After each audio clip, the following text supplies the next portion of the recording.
Ini adalah proyek emas yang baru-baru ini menggemparkan kota X. Para pembisnis di sini hampir semuanya adalah kaum bangsawan. Xian sudah memenangkan satu tendernya, ternyata sisanya ada di Chubei. Apalagi sekarang proyeknya sudah hampir selesai, dana juga sangat stabil, hanya kurang material dan pekerja. Bahkan mengambil pekerjaan kecil yang dikerjakan kontraktor biasa, pasti sudah untung banyak. Aku tahu kamu tak akan gampang menerima ini, tapi aku juga memiliki sedikit kuasa di sana. Anggap saja ini pengingat tentang apa yang terjadi di sekolah terakhir kali. Hah? Sial, sejak kapan aku bahkan memohon orang untuk menerima uangku? Tapi wanita ini keras kepala. Kalau ada satu kata yang menyinggung dia, bisa-bisa aku gagal lagi. Aku terima. Hah? Presdirion, apa kamu benar-benar sudah memutuskan? What? Wanita ini kenapa tidak seperti biasanya? Aku tadi terlihat bodoh sekali. Chubei, dulu sebagai teman, kamu telah mengingatkan tentang pertunangan keluarga Qin. Tapi aku tidak mendengarmu. Aku tak pernah sekalipun menyalahkanmu atas ini. Sejujurnya, proyek ini sangatlah kubutuhkan, meskipun proyek keluarga Ye banyak. Tapi proses pengerjaannya sangat memakan waktu dan prosedur. Aku khawatir Xingda dalam bahaya dan tidak akan bisa bertahan lama. Kamu sungguh telah memberikanku bantuan besar. Chubei, aku sungguh sangat berterima kasih. Masuk. Presdirion, Rui, tenanglah dulu, bicara pelan-pelan. Presdirion, bukankah aku pernah menyampaikan tentang wakil direktur Qin sebelumnya? Ternyata itu telah diketahui Kak Wang. Aku sungguh tidak mampu berdebat dengannya. Semua ini salahku. Tadi di lobi, di depan banyak orang, dia bilang kalau perusahaan ini akan bangkrut. Sengda tidak mampu membayar gaji karyawan. Wang Li sudah sering kali menyebarkan gosip perusahaan. Triknya ini bukan pertama atau kedua kalinya dia lakukan. Ini bukan salahmu. Xiang. Sekarang yang paling penting adalah menghentikan penyebaran gosip. Tidak boleh dibiarkan begini terus. Presdirion, tunggu aku. Terburu-buru sekali. Padahal aku sudah rela datang membantu. Kenapa selalu terputus di setiap momen penting? Sekarang dia pasti telah membereskan kekacauan orang-orang bodoh itu di aula. Kalian atas dasar apa memecat kami? Presdirion tidak memberitahu masalah sebesar ini. Apa salahnya kami melindungi hak kami sendiri? Tuan muda, apa mau memberitahu Nona Yun? Si Presiden Fu? Bahaya, hampir saja memanggil namanya. Sihan, ternyata dia juga datang. Presdirion, aku belum selesai bicara, tapi kamu sudah berlari. Yang berulah itu hanyalah karyawan biasa, sama seperti Kak Wang. Aku rasa mereka juga hanya berulah untuk mendapat kompensasi uang lebih. Tapi tadi Tuan ketiga Fu datang. Ia berpesan untuk jangan mengagetkanmu. Tunggu sampai masalahnya terselesaikan baru memberitahumu.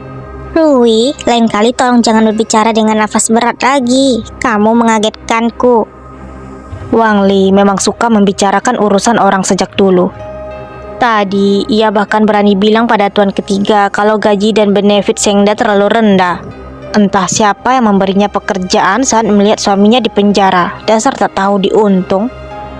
Sial, bahkan orang keluarga Fu sudah datang kemari. Bagaimana mungkin perusahaan ini bangkrut? Aku sudah dibodohi Presdirkin.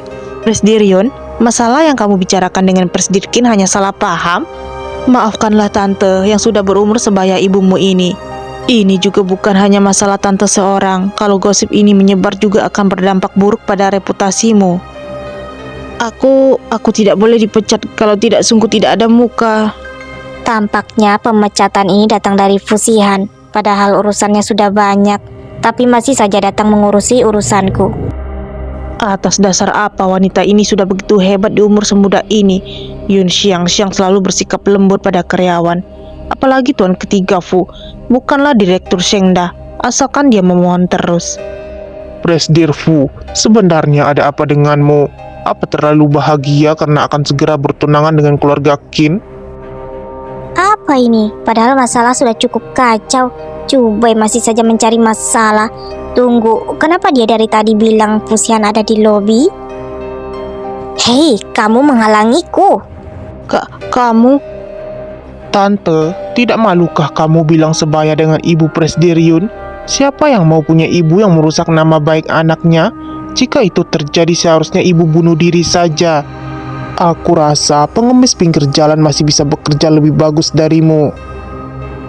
Astaga, lihatlah bahkan Tuan Muda Chu dari keluarga Chu juga datang. Tuan Chu dan Tuan Ketiga Fu sudah hadir. Masih bisa-bisanya bilang perusahaan akan bangkrut. Wang Li benar-benar sudah gila. Gaji dan benefit di sini jelas lebih bagus dari luar berkali-kali lipat. Jangan biarkan dia merusak nama perusahaan kita. Bagaimana bisa begini? Jelas-jelas hal ini sudah pasti diputuskan. Cuhe, ambil berkas data dari mereka semua ini. Mulai besok tidak ada satupun orang di ibu kota Di yang boleh memberikan mereka pekerjaan apapun. Baik. Burung yang sama akan berkumpul di tempat yang sama. Pekerjaan membuatku senang. Sihan, kita balik dulu saja. Kenapa aku harus melihat Fusihan menyelesaikan masalah demi Yun Xiangxiang? Ini benar-benar membuatku kesal. Fusihan, sebenarnya apa yang bisa kamu lakukan untuk Xiangxiang sekarang? Aku saja bisa memberikan pekerjaan 30 juta dolar untuknya. Jangan bilang kamu menyimpan uang untuk membeli mas kawin Qin Zero. Cukup, Cubei. Kamu sama sekali tidak mengerti. Lagi pula, tanpa kalian berdua aku juga tidak takut pada siapapun. Apalagi selama bersamaku, Fusihan tidak perlu berubah menjadi karya seni yang sempurna. Yang paling penting untuk orang tersayang adalah berbagi dan memberi, bukannya mengambil tanpa henti. Dia di sini, aku jadi punya keberanian menghadapi semuanya. Xiangxiang, dari dulu aku selalu bertanya apa yang membuatmu begitu spesial. Sepertinya hatiku telah lama memberitahu jawabannya. Bagaimanapun juga, aku tetap pemegang saham Shengda. 80 juta dolar. Senang mengetahui Tuan Muda Chu mengkhawatirkanku. Tapi bagaimana kalau lain kali cari tahu tentangku dulu sebelum berbicara? Berhenti berkata hal-hal yang membuat orang tertawa konyol. Fusihan. Semuanya bodoh. Tidak ada satupun dari mereka yang muda. Yun Xiangxiang, cepat atau lambat kamu pasti akan menyesal. Sudah malam, aku antar kamu pulang. Cuhe, Sihan, maaf, beberapa waktu ini merepotkan kalian.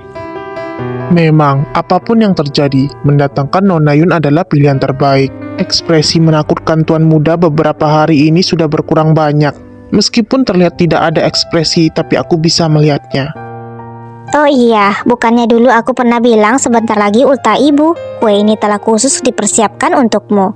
Aku ingat kamu lumayan suka cookies yang dibuat terakhir kali. Semoga yang ini juga bisa membuatmu lebih santai. Kue, setelah ibu ayah meninggal sudah lama sekali aku tidak melihat hal ini lagi. Kalau gitu aku balik dulu ya, hati-hati di jalan. Tuan Muda, sepertinya kamu tidak pernah memberitahu Nona Yun kalau yang paling kamu benci adalah ulang tahun dan kuenya. Anak ini kasihan sekali. Iya, sekecil ini sudah yatim piatu. Kasihan sekali merayakan ulang tahun sendiri. Sihan, kubagikan sedikit keberuntungan mama untukmu. Semoga kamu berbahagia selamanya. Dari kecil aku selalu merasa bahwa kue adalah ejekan dan kutukanku. Setelah ada Xiangxiang, aku baru sadar kalau aku juga berhak bahagia. Dari awal aku sudah melakukan banyak perubahan yang di luar dugaanku sendiri demi dia. Bagus jika Tuan Muda berpikir seperti itu. Xiangxiang, aku tahu kamu tidak bilang apa-apa karena tidak ingin memberiku tekanan agar aku fokus dengan keluarga Fu. Demi melindungimu, aku tidak akan ragu lagi. Beri aku sedikit waktu, sebentar lagi aku akan membuat mereka membayar semuanya.